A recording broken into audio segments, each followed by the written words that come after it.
Let's start with Dallas here.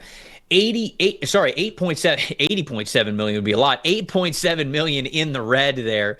26th most in the NFL. So obviously they need to do some work to get cap compliant before the new league year.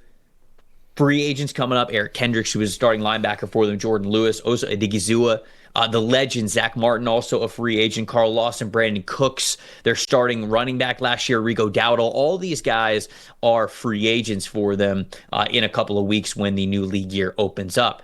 What do we think about Dallas' situation? Some team needs for him here, Dalton. I think while another receiver is a priority, I don't think it's the first priority. What you have to add to this team is balance, right? And we know, look, when Dak Prescott's healthy and CeeDee Lamb is healthy, we know they can throw the football, and we know on defense they can stop the pass, right? They got a really good pass rush still. They've got talent in the secondary. They have to run and stop the run. I think that's going to be the theme of this whole offseason. The problem, like you mentioned, is the lack of salary cap space to go and get impact guys in free agency. So the first thing I think I would do is thinking about value guys that could help you in that spot, right? Maybe you re-sign Rico Dowdle. I might think about drafting another running back, whether it's in the first round or otherwise, because he's more of a complimentary guy. But think about a guy like Matt Pryor, who started at right guard for the Bears last season. I think they could plug and play and start him. He's even got experience at tackle.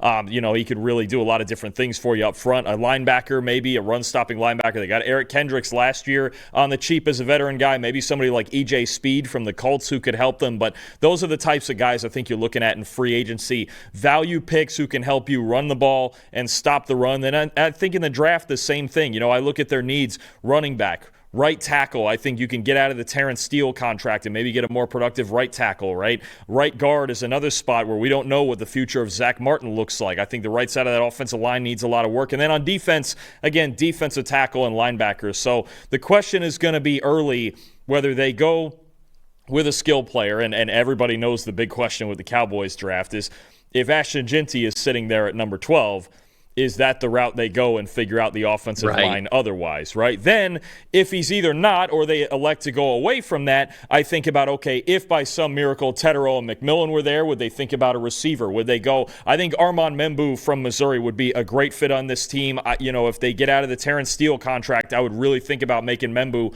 my starting right tackle. Early in the second round, Tyleik Williams or another run stopper. We've talked a lot about how there's so many run-stopping defensive linemen that could help a team like the Dallas Cowboys. And then I think at linebacker, and I think it sucked to see DeMarvion Overshown get injured late last year. And it looks like he could miss a good chunk, if not all of 2025. But say somebody like Demetrius Knight from South Carolina, a really athletic player, can play the run really well, gets to the football as fast as anybody in this draft, right? And can cover pretty well too. But I think that's the entire overarching theme, is adding balance to this team on both sides of the ball, running and stopping the run.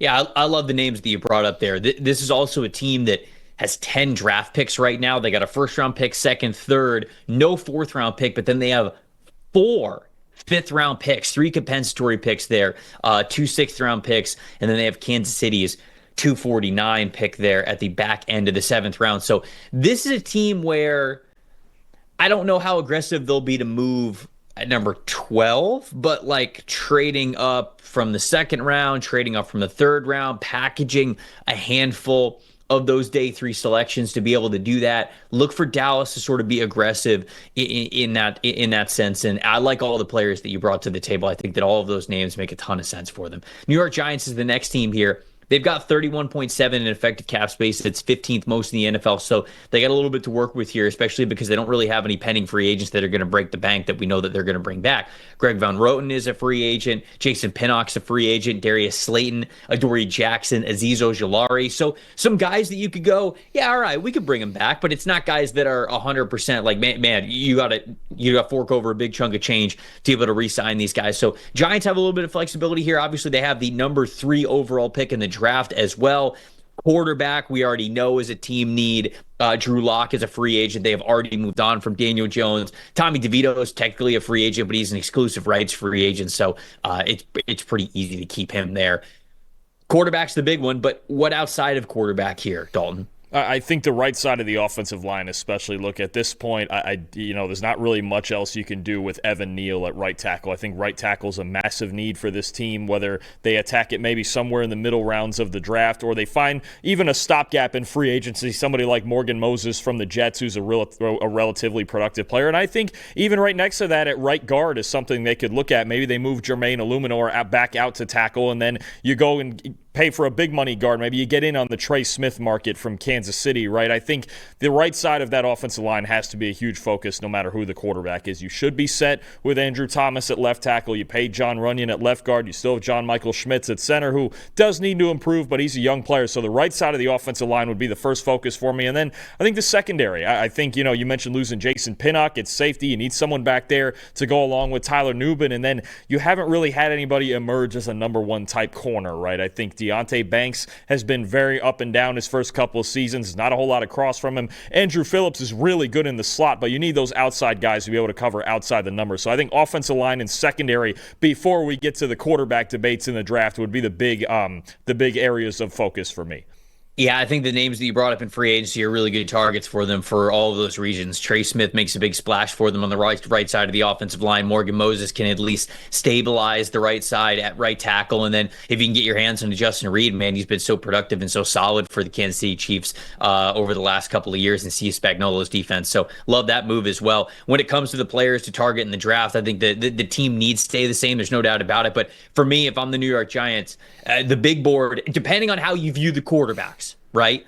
The big board is basically Cam Ward, Shadur Sanders, Travis Hunter, trade down. Like, that's it for me. That is how I am operating this draft if I am the New York Giants. Either you have a quarterback need and you're going after one of those top guys there at number 3, or you're drafting Travis Hunter to be that double dipping. I'd start him at corner, but he starts immediately at outside corner for you. He'll give you some snaps at wide receiver as well. If not, you're trading down. You're trading down from number 3. You're getting some more draft capital. If you're thinking like, well, no, we're going to draft an offensive lineman in the first round, or we'll draft a corner that's a little bit later.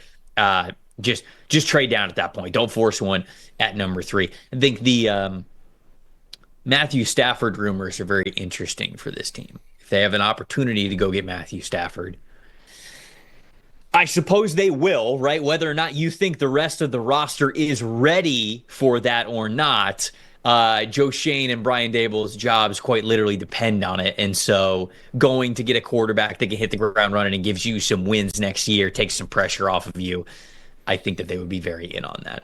Philadelphia Eagles are next, the reigning Super Bowl champs. They have $11.3 million in effective cap space to work with. Now, that's probably more than you would think, given how stacked that roster is. You think that they might be in the red here, but they're not. They've operated things pretty well. The problem is they got a lot of studs that are upcoming free agents, and they're not going to be able to bring back all of them. One, Zach Bond, who was one of the best defensive players in the NFL this past year, came over on a 1-year deal. He's a free agent. Josh Sweat and Milton Williams along the defensive line are as well. Brandon Graham's going to retire. Mekhi Becton's a free agent. He was a starter for them along the offensive line. Kenneth Gainwell, Fred Johnson, guys who were key sort of depth pieces for them.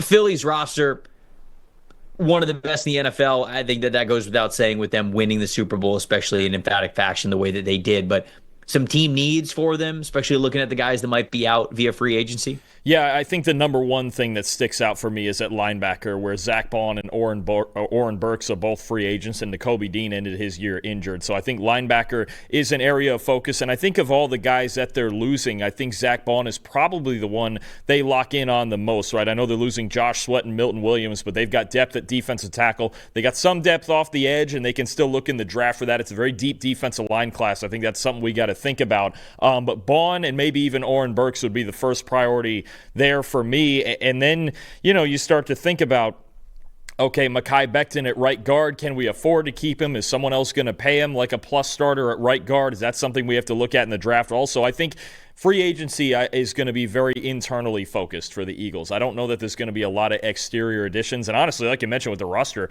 they don't need a ton of exterior veteran additions right outside of maybe a role player here and there. But I think Zach Bond would be the first guy that I look at that it comes to retaining. He was the highest graded linebacker in football this year, found his groove at that spot in his first year playing off the ball under Vic Fangio, who's a linebacker. We just know he's a linebacker genius at this point with all the guys he's worked on in his career. So I think internally is going to be the focus on the free agents. And then I think in the draft, look, we know the usual. They're going to draft well in the trenches because they always do. They find guys to develop, whether it's round 1 or round 7. So I think we look at the types of players they could be looking at. I think somebody like Tyler Booker, if he were to fall to them at 32, I don't know if he'll get that far, but if he did, he'd be a perfect replacement at right guard there for Becton. Yep. Somebody like Elijah Roberts from SMU really intrigues me off the edge. He's a great run defender, a good power edge rusher. And then I think, some more depth for the offense, and I know they just put up, 34 points in the Super Bowl, but there's always been a thought for me, I'm like, what if they added a third receiver? Just somebody either in the slot or somebody that on the outside that could move Devontae Smith into the slot, a third receiver. I know they traded for Jahan Dotson. Didn't do it. He had a touchdown. No, he didn't have a touchdown in the Super Bowl. He almost had a touchdown. He almost had a touchdown. Well, of course. Well, they had to stop at the 1 to get the tush push going. But a slot receiver you could add in like a Xavier Restrepo or even some depth behind Saquon Barkley. I believe Kenneth Gainwell is a free agent as well. Yes, he is. And you're talking about, look, Barkley carried a huge load for you this year, right? But wouldn't you like to get him a breather just once in a while and maybe find a good receiving back, say like a Brashard Smith, who could just give him some air a little bit, unless he's willing to play every snap again next year and set more records, which is certainly possible. But no, I think at this point you're looking at linebacker, right guard, and then just adding depth the rest of the way.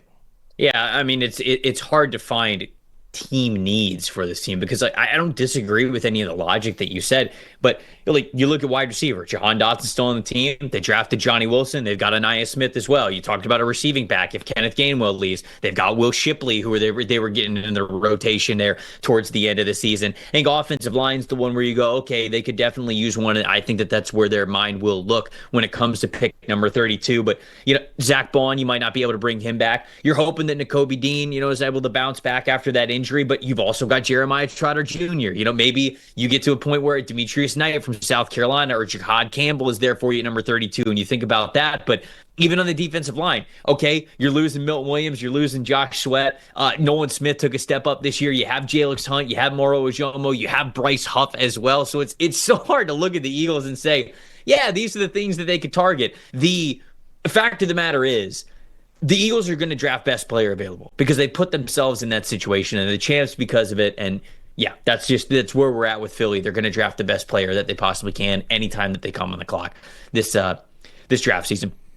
The Washington Commanders, $68.4 million in effective cap space after an incredible year. That's third most in the NFL. Now, the interesting part about this is they have a lot of players who were either sort of like one-year signings, guys that they brought in with Dan Quinn coming in last year, or players that are sort of on these expiring contracts that were identity players that I wonder if they're going to bring back some of those core players for them. Bobby Wagner is a big one for them for how well Bobby Wagner played, but he's, getting up there in age. Jeremy Chin, Benjamin St. Juste, and Noah Igbenogany at the cornerback spots. Zach Ertz, Dante Fowler Jr., receivers, Diami Brown, Olamide Zaccheaus, they're free agents. Cornelius Lucas, they're veteran along the offensive line. So they've got a lot of space to work with. I think they have a lot of flexibility. They've been a team that we've linked to with Myles Garrett coming over because they've got the cap space to be able to take that on.